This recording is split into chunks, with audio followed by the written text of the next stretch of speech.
Кунешнын кардашы Кырым татар халк масалы. Бир вакытлары бир бай адам жашаган. Орталыкта ондан да зеңгин киши болмаган. Амасырынлыкта да кимсен үстүнө чыгармай экен. Шээрге кетсе, янына тек өтмекнен сарымсак ала экен. Эршени мына бойле катып тута экен. Асыл шынын үчүн де Саранбай дегенлер. Бир күн ана бир адам ыргытлыкка келе. Саранбайнын печен сырпанларына хора чекмек керек экен.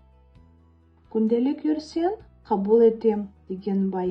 Күн тогандан, күн конганча жакшы чалышсаң, бир чубал бугдай берерим. Ыргат хан терге пышып чалыша. Үле ола, үледен соң да чалыша. Не иседе бүтүн күн кыздырган күнеш нурларыны топлап байыр артына кона. Акшам ола. Ыргат, энди эсеплашмак керек. Акшам болду, дей. Насыл акшам? Я күн конду да.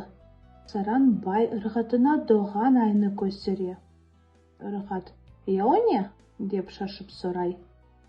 Саранбай мыйгыны буруп, күнештин кардашы, дей. Ыргат меселени аңлай, тишлерин сыкады. Ойле болсо чалышачакмыздыр да. Дейди, бүтүн кече тынмай чалыша. Таң агара Ыргат кетип эвинден чубал алып келе. Байнын Ыргат бугдай амбарына кирелер. Саранбай хопха бугдай алып чубалга коя, ама чубал толмай. Бакса, эки чубал бири-бирине тигилген. Саранбай, я бу не? Деп абдырап сурай. Ыргат зере кадар өзүн сыкмай, буму? Мына бу чубалдын кардашы, дей. Саранбай меселени аңлай. Я не япсын, лячери эки чубалын да бугдайга толтурмага мажбур ола.